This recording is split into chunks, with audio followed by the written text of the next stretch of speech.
जय हिंद दोस्तों। इस वीडियो में बात करते हैं पीजी सत्र 24 से 26 एमए एमएससी एमकॉम का फॉर्म फिलअप कैसे करें। जी हाँ दोस्तों, पीजी सेकंड सेमेस्टर का फॉर्म फिलअप कैसे करें अपने मोबाइल फ़ोन से, इस वीडियो में बात करते हैं। Purnia University Purnia PG MA MSc MCom का फॉर्म फिलअप करने के लिए आपको क्या करना पड़ेगा, अपने मोबाइल फ़ोन का गूगल या क्रोम ओपन कर लेंगे। क्या करेंगे, अपने मोबाइल फ़ोन का गूगल या क्रोम ओपन करेंगे। ओपन करने के बाद सर्च करेंगे। सर्च बॉक्स में क्या क्लिक करेंगे, सर्च बॉक्स में सर्च करेंगे पूर्णिया यूनिवर्सिटी पूर्णिया। क्या सर्च करेंगे, पूर्णिया यूनिवर्सिटी पूर्णिया। देखिए सर्च कर लिए। सर्च करने के बाद इस तरह का इंटरफेस आएगा। इस तरह का इंटरफेस आने के बाद सिंपली यहाँ देखिए लिखा हुआ है पूर्णिया यूनिवर्सिटी.ac.in। क्या लिखा हुआ है, पूर्णिया यूनिवर्सिटी.ac.in। ये पूर्णिया यूनिवर्सिटी का ऑफिशियल साइट है, इसमें आपको क्लिक करना है। जैसे आप इसमें क्लिक करेंगे तो फिर एक नया इंटरफेस आएगा। नया इंटरफेस आने के बाद, इस तरह का इंटरफेस आने के बाद आपको क्या करना है, अगर मोबाइल फ़ोन से फॉर्म फिलअप कर रहे हैं तो साइड में 3 डॉट लिखा होगा। क्या होगा, 3 डॉट लिखा होगा, उसमें क्लिक करके मोबाइल फ़ोन को डेस्कटॉप साइड में कर लेना है। जी हाँ दोस्तों, मोबाइल फ़ोन को डेस्कटॉप साइड में करने के बाद ही आपका फॉर्म फिलअप होगा, अन्यथा नहीं होगा। ठीक है, इतना करने के बाद सिंपली आपको क्या करना है, यहाँ देखिए साइड में क्या लिखा हुआ है, एग्जाम एंड रिजल्ट। क्या लिखा हुआ है, exam and result. Purnia University Purnia PG बोले तो एमए एमएससी एमकॉम सत्र 24 से 26 सेकेंड सेमेस्टर का फॉर्म भरने के लिए आपको यहाँ पर आना पड़ेगा। यहाँ पर आने के बाद सिंपली एग्जाम एंड रिजल्ट, क्या लिखा हुआ है, एग्जाम एंड रिजल्ट के नीचे में क्या लिखा हुआ है, एग्जामिनेशन फॉर्म। एग्जामिनेशन फॉर्म में क्लिक करेंगे। यहाँ पर क्लिक करने के बाद फिर एक नया इंटरफेस आएगा। नया इंटरफेस आने के बाद सिंपली यहाँ से क्लोज या यहाँ से आप कट, आप कुछ भी कर सकते हैं। यहाँ सिंपली हम क्लोज कर लेते हैं। क्लोज करने के बाद सिंपली यहाँ पर क्या करेंगे, यूजर नेम के जगह में विद्यार्थी का रजिस्ट्रेशन नंबर डालेंगे और पासपोर्ट का जगह में PASSWORD डालेंगे। ठीक है, और इंस्टीट्यूट नाम में आपका जिस कॉलेज में नाम है उस कॉलेज का नाम डालेंगे। जैसे किसी का नाम पूर्णिया यूनिवर्सिटी पूर्णिया कॉलेज पूर्णिया है तो PUR देंगे तो पूर्णिया कॉलेज पूर्णिया आ जाएगा। किसी का नाम PG डिपार्टमेंट है तो PG लिखेंगे तो यहाँ आ जाएगा PG डिपार्टमेंट। ठीक है, इस तरह का आएगा। और फिर यहाँ आने के बाद सिंपली आपको कैप्चा फिलअप करना है। कैप्चा में आप जो कैप्चा लिखा हुआ है वो आपको फिलअप करना है। ठीक है, आप कैप्चा अपने अनुसार से चेंज भी कर सकते हैं। देखते हैं, चेंज भी कर सकते हैं। इतना करने के बाद सिंपली आपको लॉगिन में क्लिक करेंगे। ठीक है, लॉगिन में क्लिक करने के बाद आपका लॉगिन हो जाएगा। अगर लॉगिन नहीं होगा तो सिंपली आपको क्या करना है, यहाँ से नीचे आना है। नीचे आने के बाद फॉरगेट योर पासवर्ड, क्या लिखा हुआ है, फॉरगेट योर पासवर्ड में क्लिक करेंगे। फॉरगेट योर पासवर्ड में क्लिक करने के बाद इंटर योर रजिस्ट्रेशन नंबर, आपका जो रजिस्ट्रेशन करवाए थे, रजिस्ट्रेशन कार्ड में रजिस्ट्रेशन नंबर लिखा होगा, उस रजिस्ट्रेशन नंबर को यहाँ फिलअप करेंगे। फिलअप करने के बाद सिंपली रीसेट योर पासवर्ड करेंगे। ठीक है, दूँ कि आपका डैशबोर्ड तभी ओपन होगा जब आप कॉलेज से पहले वेरीफाई करवाएगा। ठीक है, पहले पीजी का फॉर्म फिलअप करने के लिए पहले आपको रिक्वायर्ड डॉक्यूमेंट के साथ कॉलेज जाना पड़ेगा। वहाँ जाने के बाद आपको पहले वेरीफाई करवाना पड़ेगा। वेरीफाई करवाने के बाद ही आपका फॉर्म फिलअप होगा, नहीं तो फॉर्म फिलअप आपका नहीं होगा। ठीक है, तो इसके लिए पहले से एक वीडियो बना दिए हैं, पहले उस चैनल में जाके देखिए, उस वीडियो को जाके पहले देख लीजिए क्या क्या डॉक्यूमेंट लगेगा और कैसे क्या प्रोसेस है, तो उसमें बताए हैं। ठीक है, तो सिंपली आप एक विद्यार्थी का हम फॉर्म फिलअप करके आपको दिखाते हैं। तो यहाँ यूजर नेम का जगह क्या डालना है, रजिस्ट्रेशन नंबर डालना। चलिए रजिस्ट्रेशन नंबर डालते हैं विद्यार्थी का। रजिस्ट्रेशन नंबर डालने के बाद पासवर्ड डालेंगे। पासवर्ड में क्या लिखेंगे, छोटी PASSWORD डालेंगे। उसके बाद कॉलेज का नाम में, इंस्टीट्यूट का नाम में जो आपका कॉलेज का नाम है वो डालेंगे। ठीक है, सिंपली इसका नाम PG डिपार्टमेंट है तो यहाँ क्लिक करेंगे। क्लिक करने के बाद सिंपली हम कैप्चा डालेंगे। कैप्चा जो जैसे लिखा हुआ है ऐसे डालना है। ठीक है, यहाँ देख सकते हैं। डालने के बाद सिंपली हम लॉगिन में क्लिक करेंगे। जैसे ही लॉगिन में क्लिक करेंगे तो इसका लॉगिन हो गया, तो इसका फॉरगेट पासवर्ड करने का जरूरत नहीं पड़ा। ठीक है, अगर लॉगिन नहीं होगा तो आपको फॉरगेट पासवर्ड में क्लिक करके रजिस्ट्रेशन नंबर डाल के आपको पासवर्ड को फॉरगेट कर लेना। ठीक है, यहाँ आने के बाद एक नया डैशबोर्ड ओपन हो गया है। ओपन होने के बाद सिंपली यहाँ क्या लिखा हुआ है, एक्स रेगुलर या रेगुलर रजिस्ट्रेशन। क्या लिखा हुआ है, एक्स रेगुलर या रेगुलर रजिस्ट्रेशन में क्लिक करेंगे। क्लिक करने के बाद सिंपली आपको इस तरह का इंटरफेस आएगा। इस तरह का इंटरफेस आने के बाद यहाँ सिलेबस में जो लिखा हुआ है वो आपको सेलेक्ट करना है। बैच में जो जैसे जैसे लिखा हुआ है उसको आपको सेलेक्ट करना है। ठीक है, इसलिए सेलेक्ट कर लेते हैं। सेलेक्ट करने के बाद फिर आगे बढ़ते हैं। ठीक है, सेकंड सेमेस्टर है, सेकंड सेमेस्टर में क्लिक कर दिए। क्लिक करने के बाद सिंपली यहाँ से आगे बढ़ने के लिए आपको टेम्पलेट में क्लिक करना। क्या करना है, टेम्पलेट में क्लिक करेंगे। जैसे ही टेम्पलेट में क्लिक करेंगे तो विद्यार्थी का एक नया टेक्स्ट बोर्ड ओपन होगा। देख सकते हैं नया टेक्स्ट बोर्ड ओपन हो गया। ओपन होने के बाद यहाँ विद्यार्थी का सारा डिटेल्स भरा हुआ रहता है। कुछ डिटेल्स नहीं भरा हुआ रहता है जो कि हम भर देते हैं। ठीक है, जैसे कि फोटो और सिग्नेचर ये अपलोड किया हुआ रहता है, इसको अपलोड करने की जरूरत नहीं है। ठीक है, तो यहाँ देख लेंगे। इसको फिर नीचे स्क्रॉल करेंगे। नीचे स्क्रॉल करने के बाद सिंपली विद्यार्थी का डेट ऑफ बर्थ नहीं भरा हुआ रहता है तो इसका डेट ऑफ बर्थ भरेंगे। इसको हम जानते थे बोलेंगे।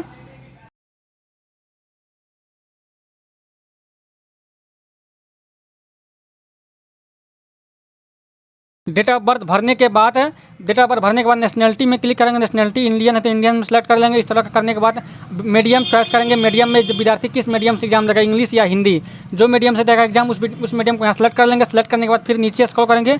नीचे स्क्रॉल करने के बाद यहाँ एडमिशन डेट लिखा हुआ है। क्या लिखा हुआ है, एडमिशन डेट। विद्यार्थी फर्स्ट सेकंड सेमेस्टर में एडमिशन कब कराया था उस डेट को आपको फिलअप करना। ठीक है, चलिए विद्यार्थी का एडमिशन डेट, हम एडमिशन डेट डालने के बाद सिंपली ABC ID डालेंगे। क्या डालेंगे, ABC ID जो नंबर होता है वो डालेंगे। ठीक है, ABC कार्ड अगर आप लोग नहीं बनाए हैं तो ABC कार्ड बनवा लीजिएगा। उसके बाद ही फॉर्म फिलअप कीजिएगा।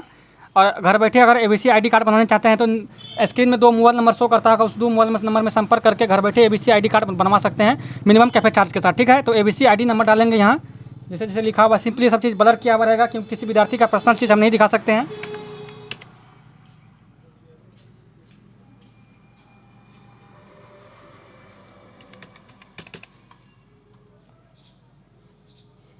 एबीसी आईडी डालने के बाद सिंपली फिर नीचे स्क्रॉल करेंगे, नीचे स्क्रॉल करते हैं, नीचे स्क्रॉल करने के बाद देख सकते हैं यहाँ विषय चॉइस कर लेंगे। ठीक है, सिंपली विषय चॉइस किया हुआ पहले से रहता है, सिर्फ आपको मिलान कर लेना कि आपका विषय सही है या गलत है। ठीक है, तो यहाँ देख सकते हैं विषय चॉइस कर लिया तो सब कुछ सही है। ठीक है, फिर नीचे स्क्रॉल करेंगे, नीचे स्क्रॉल करेंगे तो प्रीवियस ईयर एग्जामिनेशन डिटेल्स क्या लिखा हुआ है, पिछला साल का आपका पिछले साल का एग्जाम का डिटेल्स आपको डालना। ठीक है, प्रीवियस ईयर एग्जामिनेशन डिटेल्स में क्या करेंगे, एग्जामिनेशन में क्या था। ठीक है, तो पीजी फर्स्ट सेमेस्टर में आप बैठे होंगे तो पीजी फर्स्ट सेमेस्टर लिखेंगे। ठीक है, इस तरह से लिखेंगे।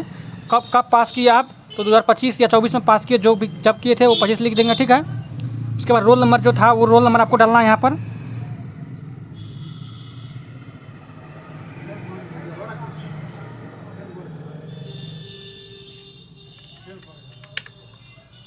रोल नंबर डालने के बाद रिजल्ट डालेंगे, रिजल्ट जो सीजीपीए है वो डालेंगे। ठीक है, सीजीपीए जो मार्क होता है वो आपको डालना है क्योंकि पीजी में सीजीपीए ही होता है।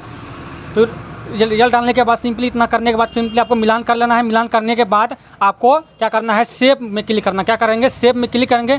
जैसे ही सेव में क्लिक करेंगे तो फिर एक नया इंटरफेस आएगा। नया इंटरफेस आने के बाद यहाँ पूछ रहा है क्या do you want to save, क्या आप इस डैशबोर्ड को सेव कहाँ चाहते हैं, तो यस करेंगे। सेव में क्लिक जिससे करेंगे तो फिर एक नया इंटरफेस आएगा, पेमेंट वाला ऑप्शन चला जाएगा। ठीक है, इसको सेव करके आगे बढ़ गए हैं। देख सकते हैं यहाँ 900 रुपया कटेगा इसका पीजी का फॉर्म फिलअप करने के लिए। तो सिंपली यहाँ से आगे बढ़ने के बाद आपको पे नो में क्लिक करेंगे। क्या करेंगे, पेमेंट करने के लिए आपको पे नो में क्लिक करेंगे। जैसे आप पे नो में क्लिक करेंगे फिर एक नया इंटरफेस आएगा पेमेंट वाले ऑप्शन का। ठीक है, थोड़ा टाइम लगेगा। देख सकते हैं यहाँ नया ऑप्शन आ गया, 900 रुपया कटेगा इसका पेमेंट करने के लिए। तो आपको यहाँ 4 ऑप्शन दिया हुआ है, 5 ऑप्शन दिया हुआ है, credit card, debit card, net banking, पे यूज यूपीआई। ठीक है, ये 4 ऑप्शन दिया हुआ है। तो आप चारों ऑप्शन में से किसी एक से पेमेंट आप करवा सकते हैं। ठीक है, नेट बैंकिंग या डेबिट कार्ड, क्रेडिट कार्ड या यूपीआई से कर सकते हैं। ठीक है, तो किसी से आप पेमेंट करवा सकते हैं। ठीक है, सिंपली हम डेबिट कार्ड चॉइस करेंगे। डेबिट कार्ड सेलेक्ट कर लिया। डेबिट कार्ड सेलेक्ट करने के बाद डेबिट कार्ड का नंबर डाल दिया। ठीक है, उसके बाद जो भी है इसका डिटेल्स डाल दिए क्योंकि मैं बता दूं कि पूर्णिया के जब भी पेमेंट कर रहे हैं तो यूपीआई से पेमेंट ना करें क्योंकि यूपीआई से पेमेंट करने के बाद फंस जाता है। ठीक है, तो इतना करने के बाद सिंपली पे नो में क्लिक करेंगे। क्या करेंगे, पे नो में जैसे ही क्लिक करेंगे आपका रजिस्टर मोबाइल नंबर में 4 अंक का ओटीपी जाएगा। ओटीपी आपको डालना पड़ेगा, डालने के बाद सिंपली आपका पेमेंट हो जाएगा। ठीक है, चलिए मेरे साथ बने रहे वीडियो में।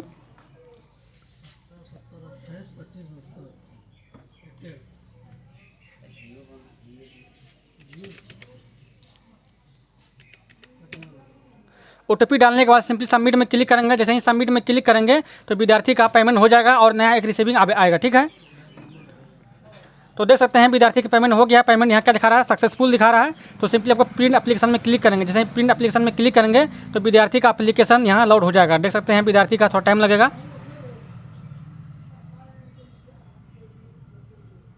देख सकते हैं विद्यार्थी का फॉर्म फिलअप हो गया है। यहाँ देख सकते हैं विद्यार्थी का एप्लीकेशन ये रिसीविंग डाउनलोड हो गया है। यहाँ देख सकते हैं पूरी जानकारी यहाँ दिया हुआ है। तो अगर आपको जानकारी